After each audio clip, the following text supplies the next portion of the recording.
இதில் ஒரு பாகிஸ்தான்லேயே நம்ம அஜித் தோவல் வந்து அவரை பற்றி கேள்விப்பட்டிருப்பீங்க. அவர் வந்து ஏறக்குறைய 13 ஆண்டுகளோ என்னமோ பாகிஸ்தானில் ஒரு இஸ்லாமியராக, ஒரு இஸ்லாமிய மௌல்வியாக வேடமிட்டு கொண்டு மாறுவேஷத்தோடு அங்கே இருந்து உளவாளியாக செயல்பட்டவர். இப்போ நீங்கள் என்னன்னா புஸ்தகம் எழுதுறன்ற பேரில் இந்த ராகேஷ் குமார்னு ஒருத்தர் இருந்தாரு, அதுக்கப்புறம் இவர் குப்தான்னு ஒருத்தர் இருந்தாரு, இப்படின்னு வந்து முனுசாமின்னு ஒருத்தர் இருந்தாருன்னு இப்படி நீங்க அதெல்லாம் வெளியில விட்டுட்டீங்கன்னா அந்த முனுசாமி இன்னைக்கு அங்க இருந்தான்னு வச்சுங்க அவனை போட்டு தள்ளுவாங்க. கண்டிப்பா.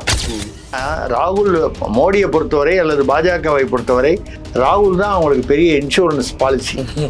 ராகுல் காந்தி தலைவராக இருக்கிற வரைக்கும் கவலைப்படாம இருப்பார் மோடி. எப்படியும் ஜெயிச்சிடலாம், கவலைப்படாதீங்க. அது யாருடைய பணம்? திரிணாமுல் காங்கிரஸ் உடைய பணம் தான் அங்கே செலவே ஆகுது அப்படின்னு தெரிஞ்சு போய் அங்கே போய் ரெய்டு பண்ணுறாங்க. நேராக சொர்ணாக்கா இருக்குதே, சொர்ணாக்கானா தெரியும் உங்களுக்கு.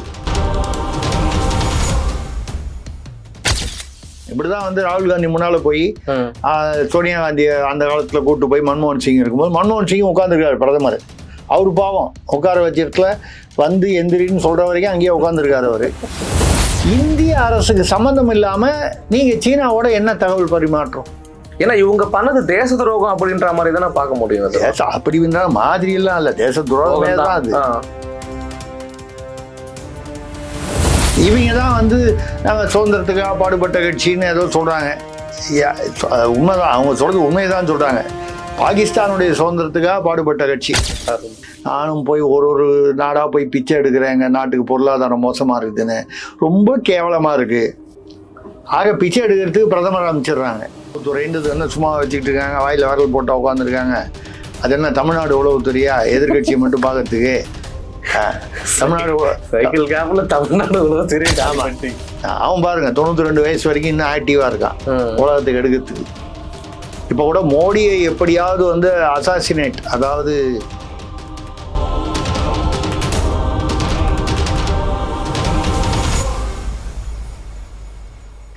இப்போ ராகுல் காந்தி பாருங்க 55 வயசாகுது. என்னுடைய கணக்கில் வந்து 120-30 வருடங்களில் அவர் வந்து புத்திசாலி ஆகிவிடுவார். இன்னும் 20 வருடம் ஆகிவிடுவார். என்ன எனக்கு நம்பிக்கை இருக்கு. நான் எப்பவுமே ரொம்ப பாசிட்டிவான நம்பிக்கைகளில் 120-25 வருஷத்துல அவர் நிச்சயமாக ஒரு முதிர்ந்த புத்திசாலியான அரசியல்வாதியாக ஆகிவிடுவார். இப்போ கூட அவர் பேர்ல வந்து இது போட்டாங்க, அது வந்து ஒரு ஒரு தீர்மானம் போட்டிருக்காங்க. அந்த தீர்மானத்தின்படி அவரை வந்து எம்பி பதவியிலிருந்து விலக்கி இனிமேல் தேர்தல் அரசியலே நிற்காத வரைக்கும் அது ஒரு மோஷன் ஒன்று கொண்டு வந்திருக்காங்க. அது எவ்வளோ தூரம் அது வந்து, ஏன்னா அது வந்து முதல்ல அட்மிட் ஆகி 50% பார்த்தீங்கன்னா பாஜக கூட்டணிக்கு 50% இருக்கு. அப்போ வந்து அதுக்கு ஒரு கமிட்டி அமைப்பாங்க. அது ஏன்னா எதை முக்கியமான குற்றச்சாட்டு நிஷிகாந்த் தூபே என்ற எம்பி வந்து அதை கொடுத்துருக்காரு. அது என்ன கொடுத்துருக்காருன்னா, வெளிநாட்டிலலாம் போய் இந்தியாவுக்கு எதிராக பேசுகிறார் ராகுல் காந்தி. எந்த நாட்டுக்கு போனோம், ஜெர்மனி, பிரான்ஸ், அமெரிக்கா போனா கூட இந்திய தேசத்திற்கு எதிராக பேசுகிறார். நீங்க மோடிக்கு எதிராக பேசலாம், பாஜகவுக்கு எதிராக பேசலாம், இந்திய தேசத்துக்கு எதிராக பேசுகிறார் அப்படின்னு சொல்லி ஒரு குற்றச்சாட்டு வச்சு புகார் வச்சிருக்காரு. அந்த புகார் வந்து சீரியஸா போனா ராகுல் காந்தி வந்து இப்போ எம்பி ஆகலை அப்படின்னா வந்து என்ன பொறுத்த வரைக்கும் ஒன்றும் பெரிய வித்தியாசம் இல்லை.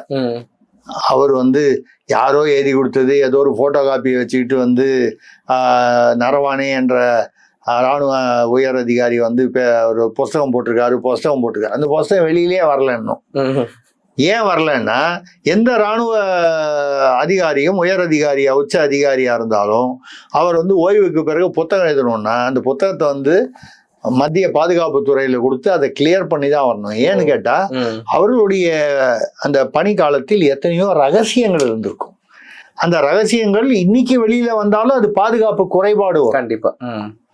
இப்போ உதாரணமா அந்த இதுல ஒரு பாகிஸ்தான்லயே நம்ம அஜித் தோவல் வந்து அவரை பத்தி கேள்விப்பட்டிருப்பீங்க. அஜித் தோவல் நம்ம ஆலோசகர் பாதுகாப்பு.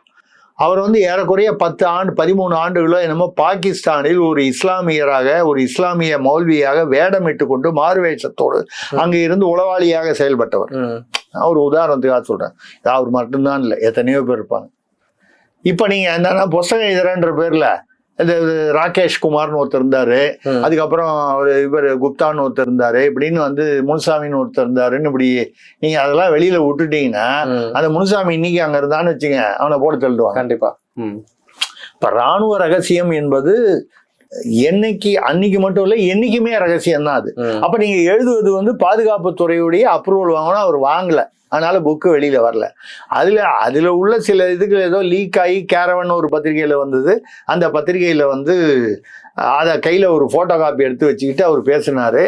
அந்த மாதிரி வந்து ஒரு புத்தகத்தை ஆத்தன்டிக்கான சோர்ஸ் இல்லாமல் பாராளுமன்றத்தில் பேசக்கூடாது என்று விதிகள் இருக்கு. அதை தான் அமித்ஷா கேட்டாரு, நிர்மலா சீதாராமன் கேட்டாங்க. இல்ல எனக்கு புக் இருக்கு. நான் எங்க இருக்கு புக்குன்னு கேட்டாங்க. அந்த புக்கை இவர் எப்படி சார் படிச்சிருப்பாரு? இல்ல புக்க படிக்கல, அந்த புக்ல உள்ள சில வாசகங்களை எங்கேயோ லீக் ஆகுது. அது லீக் ஆகி கேரவன் என்கிற பத்திரிகை அதை வெளியிட்டு இருக்கு. அவன் வெளியில, அவன் பிரஸ், அவனுக்கு எந்த வித பெரிய ஒன்னும் இதெல்லாம் விதிமுறைகள் ஒன்றும் இல்லை. ஆனா ராணுவ ரகசியங்கள் என்பது நாட்டின் பாதுகாப்பு பொறுத்தது. அரசியல் வேறு, இந்தியாவின் பாதுகாப்பு, தேசத்தின் பாதுகாப்பு என்பது வேறு. எங்கேயோ ஒருத்தன் வந்து கேரவன் ரூபா அவன் பத்திரிகை விற்கணுன்றதுக்காக அதுல ஒரு எடுத்து ஆட்டப்படத்துல எடுத்து போட்டிருப்பான். அதை எடுத்து கொண்டாந்து பேப்பரை எடுத்து வச்சுக்கிட்டு பேசிட்டு அது மாதிரி பேசக்கூடாது. அந்த மேகசினே கையில வச்சிருந்தா கூட பேசக்கூடாது. ஏன்னா அந்த மேகசின்ல வந்து அவன் பாருங்க கீழே அழகா டிஸ்க்ளைமர் போட்டிருப்பான்.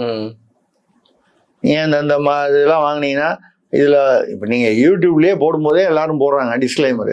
வரும் விருந்தினர் பேசுவதற்கெல்லாம் சேனல் பொறுப்பில்லை. நீங்க உட்காந்து என்ன எல்லா கேள்வியும் கேட்பீங்க, என் வாயை கிண்டுவீங்க, நான் எல்லா பதிலையும் சொல்லுவேன். நீங்க எதிர்பார்க்கிற பதில் வரைக்கும் என்ன விடாம கிண்டுவீங்க. கிண்டி நான் பதில் சொன்னதுக்கு அப்புறம் சேனல் பொறுப்பில்லை, விருந்தினர் தான் பொறுப்பு. இது நான் ஒன்றும் தவறுன்னு சொல்ல, இது ஒரு யதார்த்தம், இயல்பு. அந்த மாதிரி ஒரு பத்திரிகை மீடியா என்பது நம்ம பல இடங்கள்ல என்ன நடக்குதுன்னு நீங்க ஆள் வைக்காம வந்து யாரும் உங்க காதுல வந்து போட்டு போக மாட்டாங்க தகவல். நீங்க உங்களுடைய நெட்வொர்க்கை பொறுத்து தான். அப்படி இருக்கும்போது ராகுல் வந்து அவர் பேர்ல ஒரு நடவடிக்கை எடுத்திருக்காங்க. ராகுலை வந்து இதனால வந்து அவரு எலெக்ஷன்லயே நிக்காம இருக்கலாம். என்னை பொறுத்த வரைக்கும் அப்படி ஒண்ணு நடந்துச்சுன்னா அவருக்கு ஏதோ ஜாதகத்துல நல்ல காலம்னு சொல்லுவேன். திருப்பி தோத்துக்கிட்டே இருக்காரு. அவர் நின்னாலும் தோக்குறாரு. அவர் தலைமையில கட்சி இப்ப அவர் பிரச்சாரம் பண்ணா வந்து தோத்துருது. எங்கேயாவது ஒரு இடத்துல ஜெயிச்சாரு. தெலுங்கானாவில் காங்கிரஸ் ஆட்சி நடந்தது.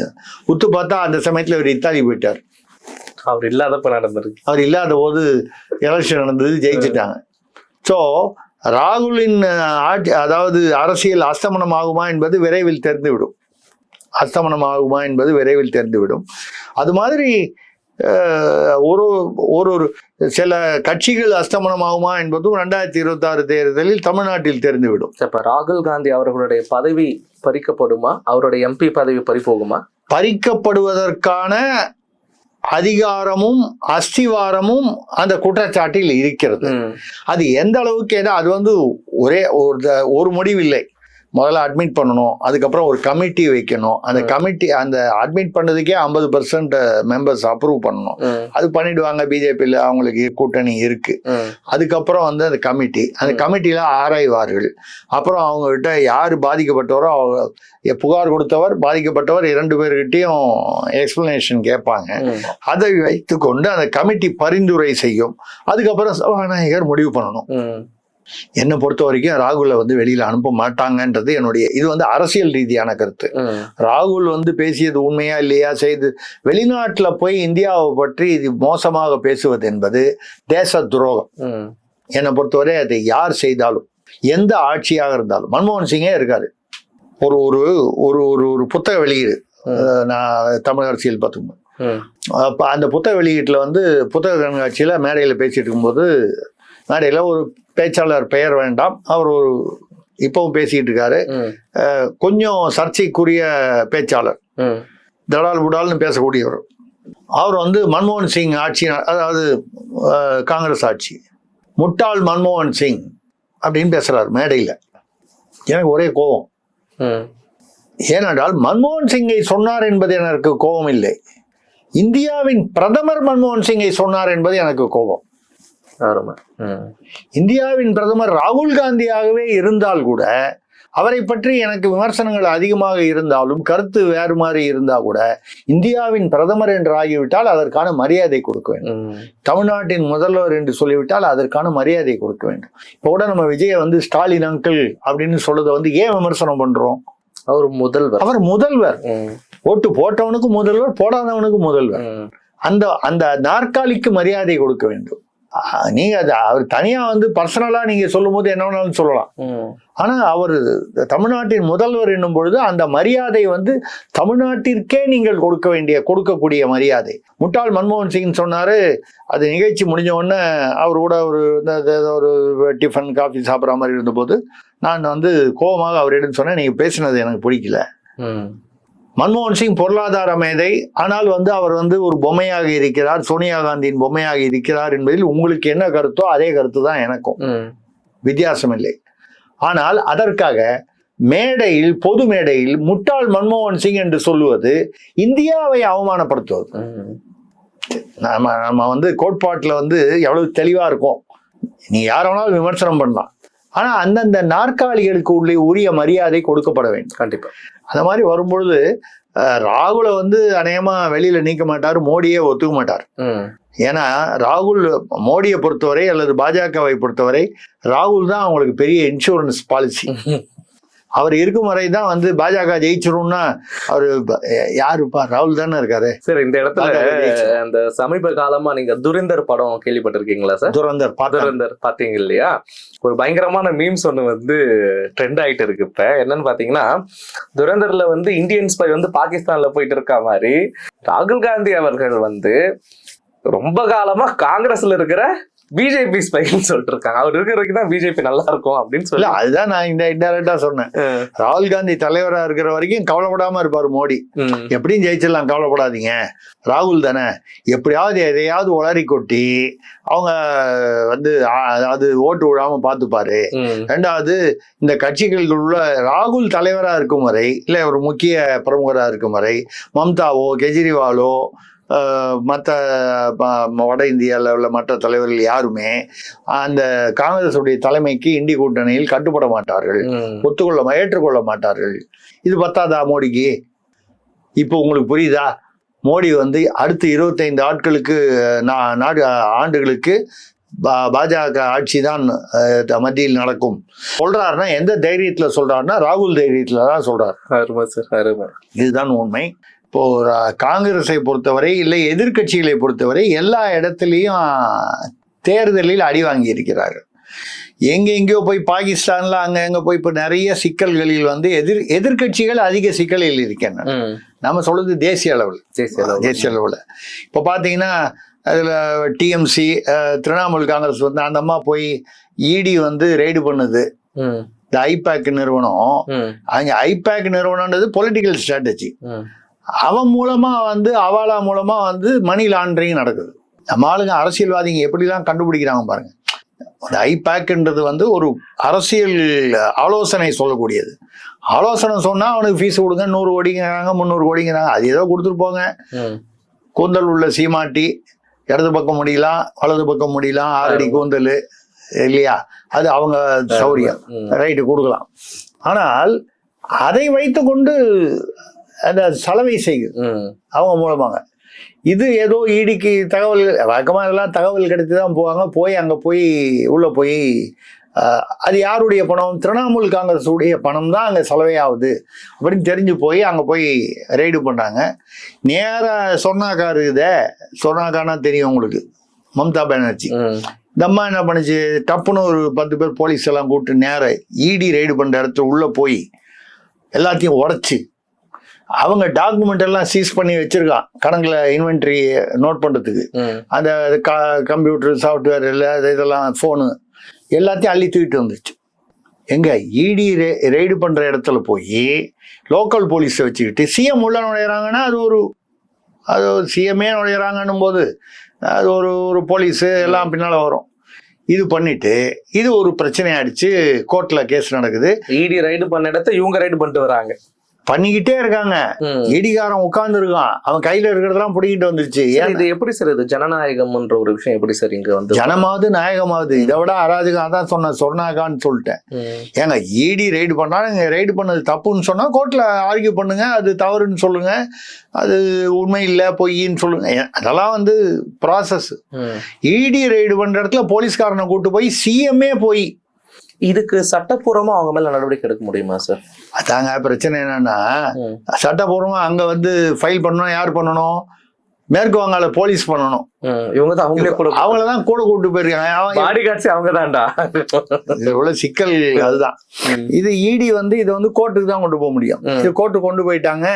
இது கோர்ட்ல வந்து இன்னமா வந்து வக்கீல் படிச்சிருக்காங்க போல இருக்கு. எப்போ படிச்சிருப்பாங்க, அது ஒண்ணும் இல்லை. அது வந்து நானே வந்து ஆர்கியூ பண்ணுவேன் கோர்ட்ல. இதெல்லாம் ஒரு விளம்பர இது, வேற வக்கீலே கிடைக்காது அவங்களுக்கு.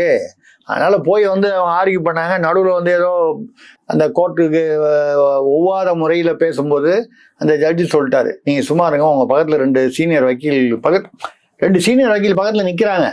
நீங்கள் தனியாக போய் பார்ட்டி இன் பர்சன் போய் நீங்கள் வந்து பிஏபின்னு பேர் நம்மளே போய் கூட வாதாடலாம். வாதாடனா வக்கீல் இல்லாமல் வாதாடணும். 2 சீனியர் வக்கீல பக்கத்தில் வச்சுட்டு அப்புறம் என்ன தனியாக வாதாடுறது? வாதாடணும்னு நீங்கள் சும்மா இருங்க, உங்களுக்கு வந்து ப்ரொசீஜர் தெரியாது, அவங்க பேசிட்டோம் அப்படின்ட்டாங்க. பேசிட்டாங்க, வந்தாங்க, அதெல்லாம் பண்ணிட்டாங்க. 2வது இடியுடைய டாக்குமெண்ட்ஸை சீஸ் பண்ணுறதுக்கு சிஎம்முக்கோ போலீஸுக்கோ எந்த அதிகாரமும் இல்லை. இது அராஜகம்ங்கிற இதில் நோக்கி தீர்ப்பு இன்னும் வரல, அட்ஜான் ஆயிருக்கு. இது நடக்குது. இதெல்லாம் ஒரு பக்கம் நடக்குதுன்னு வைங்க. அப்புறம் கௌரவ் கோகோய்னு ஒருத்தர், அவர் வந்து அஸ்ஸாம்ல வந்து காங்கிரஸ் தலைவர். அவருடைய மனைவி வந்து பாகிஸ்தானா பிரிட்டிஷ் சிட்டிசனு. அந்த அம்மா லீடு பாகிஸ்தான் ஒரு கம்பெனிக்காக வேலை பார்த்துருக்காங்க. ரகசியமாக அவர் யாருக்கும் தெரியாமல் புருஷன் பொண்டாட்டி ஒய்ஃபை பார்க்க போகிறேன்னு சொல்லிட்டு பாகிஸ்தானில் போய் அங்கே உள்ள முக்கியமான தலைவர்கள், இராணுவ தலைவர்கள்லாம் பார்த்து பேசிட்டு வந்திருக்காரு. யார்? அஸ்ஸாமில் உள்ள கௌரவ் கோகோய்ங்கிற காங்கிரஸ் தலைவர். நீங்கள் பாகிஸ்தானுக்கு போவே கூடாதுன்னு சொல்ல, அரசு அனுமதியோடு நீங்கள் சாதாரணமாக, அதுவும் பாகிஸ்தானுக்கு போனோன்னா அரசு அனுமதி தேவை.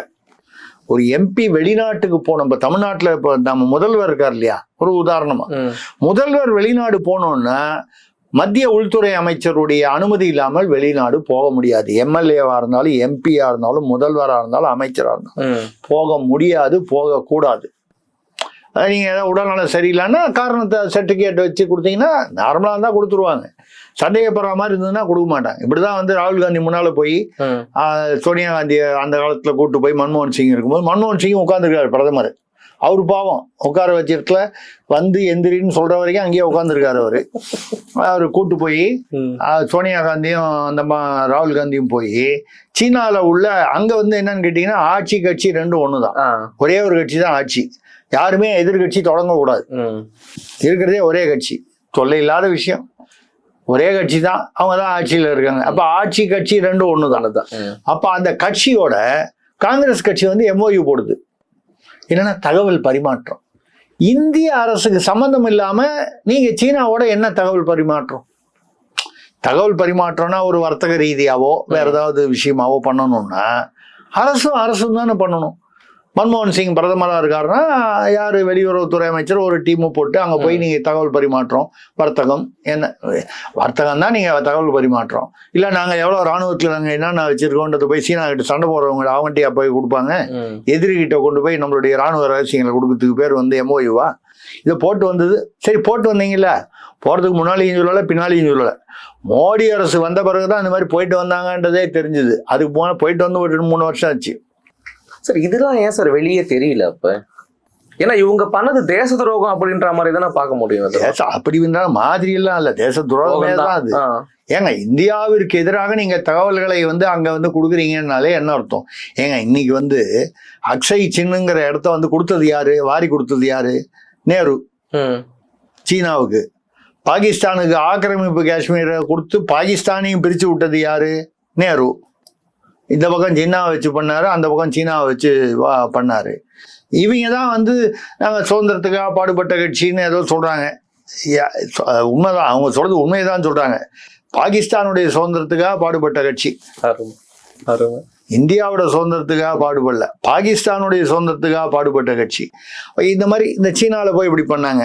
இப்போ இதை கௌரவ் கோகோய் இப்படி போய் பண்ணாரு. அப்புறம் முன்னாள் ஒரு தடவை மணிசங்கர் ஐயர்னு ஒருத்தர் இருக்கார் பாருங்க, அவரும் அந்த சல்மான் குர்ஷிதுன்னு ஒருத்தரும், இவங்க 2 பேரும் பாகிஸ்தானுக்கு போய் மோடி வந்ததுக்கப்புறம் 2013 வந்ததுக்கப்புறம் 14 என்னமோ போயிட்டு பாகிஸ்தானில் போய் அந்த அப்போ பாகிஸ்தானில் வந்து 2 வருஷத்துக்கு ஒரு தடவை பிரதமர் இருப்பாங்க. பிரதமருக்கு வந்து கிட்டத்தட்ட நம்ம ஒரு கவுன்சிலர் பதவி தான், அதுக்கு மேலே ஒன்றும் பவர் கிடையாது.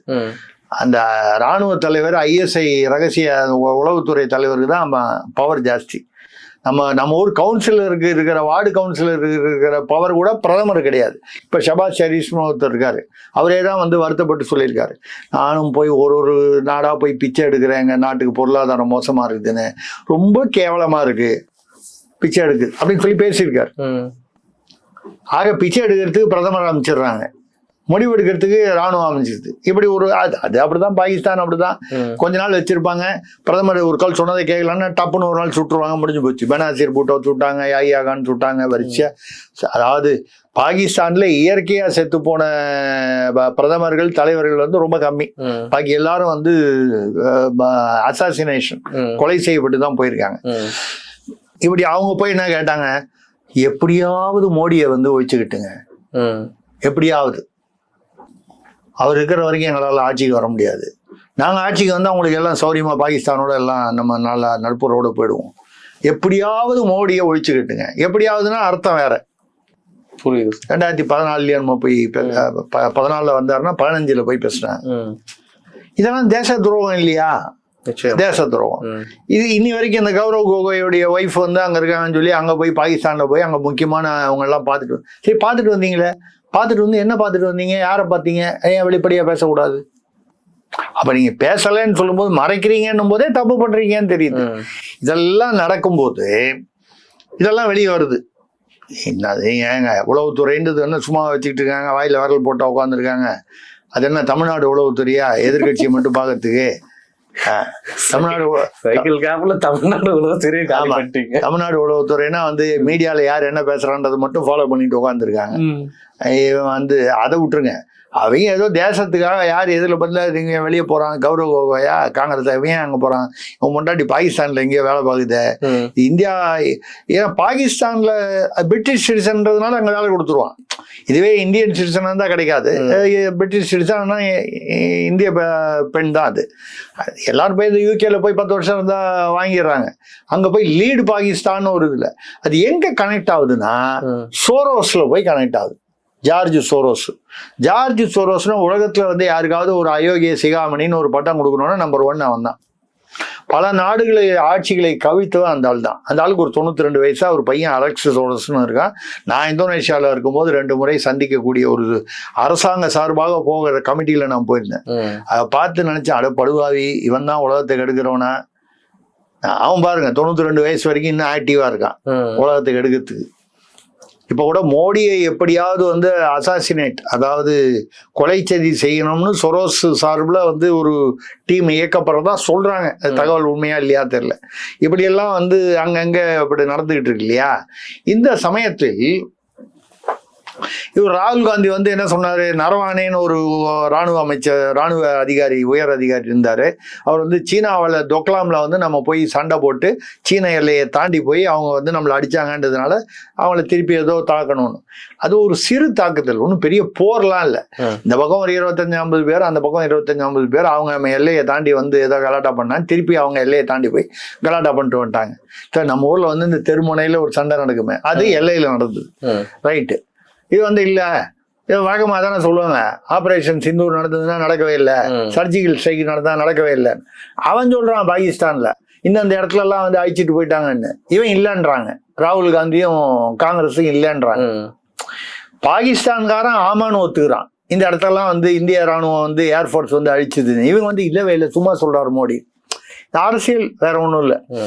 இதெல்லாம் வந்து பேசிருக்கும் போது இவர் வந்து எந்த ஒரு அந்த நரவானே எழுதின புஸ்தகம்னு சொல்லி அவர் வெளியிடல. அந்த புஸ்தகம் ஏன் வெளியிடலன்னா, ராணுவ அதிகாரி எது எழுதினாலும் ராணுவ அமைச்சரகத்துடைய அனுமதி பெற்று அவங்க வந்து ஒரு வரியும் பார்த்து எதுவும் ராணுவ ரகசியம் வெளியே போல, இது நாட்டுக்கு எதிராக எதுவும் அதுல வந்துடக்கூடாதுன்னு NOC பார்த்தாதான் பண்ண முடியும். அது இன்னும் அவர் வாங்கல. அவர் என்ன காரணத்தினால வாங்கலன்னு தெரியல, வெளியில வரல. ஆனா ஏதோ கேரவன் ஒரு பத்திரிகையில் என்ன பண்ணிட்டான், அதுல இருந்து 2 பேராகிராஃப் எங்க யாரோ லீக் பண்ணி அது ஏதோ போட்டான். அதை எடுத்துட்டு வந்து ராகுல் காந்தி பேப்பர் வச்சுக்கிட்டு டோக்லாம்ல நீங்க வந்து போய் அவங்கள அடிச்சதா சொன்னீங்க, ஆனா டோக்லாம்ல வந்து அப்படி நடக்கவே இல்லை அப்படின்னு அவர் எழுதுறாரு. அது என்னன்னா, டோக்லாம்னு ஒரு இடத்துல நடந்தது, கேல்வான்னு ஒரு இடத்துல நடந்தது. இவர் ராகுல் காந்திக்கு ரெண்டும் புரியல, இது வேற அது வேறன்னு புரியல, அது ரெண்டும் ஒண்ணு நினைக்கல. தேனாம்பேட்டை ஆழ்வார்பேட்டை 2 இடத்துலயும் பேட்டா வருது. அதுக்காக தேனாம்பேட்டையும் ஆழ்வார்பேட்டையும் ஒன்னாயிடுமா? 2த்துலயும் பேட்டா வருது. கோடம்பாக்கம் நுங்கம்பாக்கம் 2த்துலயும் பாக்கம் வருது. அதுக்காக கோடம்பாக்கமும் நுங்கம்பாக்கமும் ஒன்னாயிடுமா? கால்வானும் டோக்லாமும் ஒண்ணு நினைச்சுக்கிட்டு எதையோ கன்ஃபியூஸ் பண்ணிக்கிட்டு அந்த ஒரு பேப்பர் எடுத்துட்டு வந்து போட்டோ காப்பி வச்சு பேசினாரு. அப்ப அப்ஜெக்ட் பண்ணாங்க, நிர்மலா சீதாராமன், அமித்ஷா எல்லாருமே அப்ஜெக்ட் பண்ணாங்க. அதாவது நீங்க வந்து ஒரு பப்ளிஷ்டு மெட்டீரியல தான் நீங்க வந்து கொண்டு பேச முடியும், அதோடைய ஆத்தென்டிசிட்டி காமிக்கணும். ஏதோ ஒரு பேப்பர் எவனோ எழுதி கொடுத்தான்னு எடுத்துன்னு வந்து பேசக்கூடாது பாராளுமன்றத்தில். இது புஸ்தகத்துல இருந்தா நான் பேசுறேன், அந்த புஸ்தகம் தான் வெளியே வரவே இல்லையே, அப்புறம் எப்படி பேசுறீங்க? ஒரு பேப்பர்ல எல்லாம் வச்சிருக்கீங்க, கடைசியில பார்த்தா அந்த கேரவன் மேகசின்ல அதுவும் போட்டோ காப்பி. இதெல்லாம் ஒரு கலாட்டா ஆச்சு, இப்படி ஆச்சு. மக்களுக்கு தெரியாத பல விஷயங்களை சுவாரஸ்யமா சொன்னீங்க. பர்சனலா எனக்கு ரொம்ப ருசிகரமா இருந்தது. உங்களுடைய தகவல்களுக்கு மிக்க நன்றி. மிக்க நன்றி, வணக்கம்.